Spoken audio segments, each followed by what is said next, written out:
अस्सलामुअलैकुम दोस्तों, मां साबिर हुसैन एक दफ़ो ॿीहर तव्हांजी ख़िदमत में। अॼु असां सिखंदासीं त नाकारी ऐं सवाली जुमिला कीअं ठहंदा आहिनि। सभ खां पहिरियों असीं सम्झंदासीं त नाकारी जुमिला कहिड़ा हूंदा आहिनि ऐं उहे अंग्रेज़ी में कीअं तब्दील कजनि। नाकारी जुमिला ठाहिण लाइ सभ खां पहिरियों इस्तेमालु थींदो फ़ाइल मतिलबु सब्जेक्ट, पोइ इस्तेमालु थींदो मददी फ़ेल जंहिंखे अंग्रेज़ी में असां हेल्पिंग वर्ब चवंदा आहियूं। उन खां पोइ इनकार जो इस्तेमालु थींदो जंहिंखे अंग्रेज़ी में नॉट चऊं था। वरी पोइ इस्तेमालु थींदो फ़ेल मतिलबु वर्ब ऐं आख़िर में इस्तेमालु थींदो मफ़ऊल मतिलबु ऑब्जेक्ट।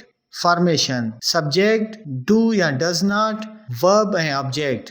हिन खां पहिरियों असां सम्झी आया आहियूं त हाकारी जुमिलनि में फ़ेल सां एस ई एस या I S subject J third person singular हुजण करे लॻंदो आहे। अहिड़ी रीति डज़ बि थर्ड पर्सन सिंगुलर सब्जेक्ट सां लॻंदो। हलूं था मिसालनि तरफ़। मां रांदि नथो खेॾां। I do not play game. हू नथो पढ़े। He does not read. हाणे हलूं था सवाली जुमिलनि जी तरफ़। सवाली जुमिला ठाहिण लाइ असां मददी फ़ेल यानी हेल्पिंग वर्ब पहिरियां इस्तेमालु कंदासीं, पोइ इस्तेमालु कंदासीं फ़ाइल मतिलबु सब्जेक्ट, वरी इस्तेमालु कंदासीं फ़ेल मतिलबु वर्ब ऐं आख़िर में इस्तेमालु कंदासीं मफ़ऊल यानी ऑब्जेक्ट।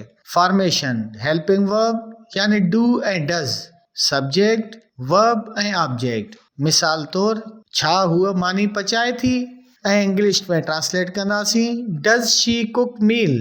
अगरि असां हाकारी जुमिलनि खे वठूं त असांजे गुज़िरियल वीडियो में हाकारी जुमिला इस्तेमालु थियल आहिनि। मिसाल सम्झण लाइ उहो वीडियो लाज़मी ॾिसो, लिंक डिस्क्रिप्शन में मौजूदु आहे। जीअं त असां पंहिंजी 10 सीरीज़ जे शुरूआती वीडियोज़ में मुख़्तलिफ़ वक़्तनि जो ज़िक्र कयोसीं। अॼु असां ज़मान हाल सादो या मुतलिक़ सम्झी आया आहियूं। असांजो नओं वीडियो ज़मान माज़ी जे मुतलिक़ हूंदो। असांखे वीडियो ठाहिण लाइ काफ़ी महिनत लॻंदी आहे ऐं अव्हांखे लाइक करण में का बि महिनत न लॻंदी आहे। असांजे वीडियोज़ खे लाइक करे असांजी हौसला अफ़ज़ाई कंदा त जीअं असां अव्हां लाइ अहिड़े क़िस्म जा वीडियोज़ मुसलसिल ठाहींदा रहूं। अॼु जे वीडियो में सम्झण लाइ एतिरो काफ़ी आहे। वरी मिलंदासीं अॻिले वीडियो में। तेसीं ताईं असांजे चैनल खे सब्सक्राइब करे रखो ऐं बेल आइकन जे निशान खे क्लिक कयो त जीअं असांजा नवां वीडियोज़ अव्हां ताईं पहुचंदा रहनि। Thank U.